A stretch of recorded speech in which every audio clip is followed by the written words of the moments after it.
Hey folks, I'm Tom Vasel, and welcome to Look Back, where I go back on years gone by and tell you the different reviews and what I think of those games now.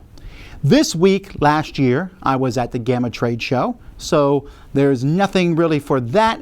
In fact, I'm at the Gamma Trade Show as you watch this. But 5 years ago and 10 years ago, I did some reviews, so let's take a look at those. 5 years ago, I did I took a look at castles where you were building a kingdom of cards. It wasn't very interesting even back then. And I also took a look at Tessin. This was a real-time fighting style game. It was almost good, but real-time and fighting, I don't really go as well for me together. I also took a look at Ooga Booga, where you're making a chain of grunts, repeating grunts after each other. Kids are going to like this more than adults, I think.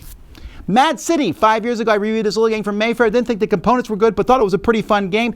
It's been recently remade as Cosmic Factory, and I'd get that instead, of course. Brave Rats, a little tiny game that came in a tin. I believe it was originally called R or RR. I get confused which games are which. But Brave Rats, a nice little two-player outthink the other person. Think Love Letter, but 2 players. Then I took a look at all the expansions for The Duke. Still a great, fantastic strategy game. Really like that one. I took a look at Russian Railroads. My opinion of this one has gone up. I think Russian Railroads, while there is almost no theme for me, and you're just moving different pieces, it's very mathematical, but it's very satisfying to me. A worker placement game where you're trying to figure out how to move stuff on tracks to your best degree. Exodus, Proxima Centauri. This one from 5 years ago. This one's dropped a little bit, but be warned, it may go back up when I play the new edition of it very soon, so I'm looking forward to that. As it is, it's still a very good game, and I think I would almost rather play this one than Twilight Imperium these days. And then I saved the best for last, or maybe not, Upmanship. I reviewed that 1 year ago. It's a bad game. I think if it came today, I wouldn't even review it. But at the time when it came in, I said, you know what, we need to talk about all the things that are wrong with this game.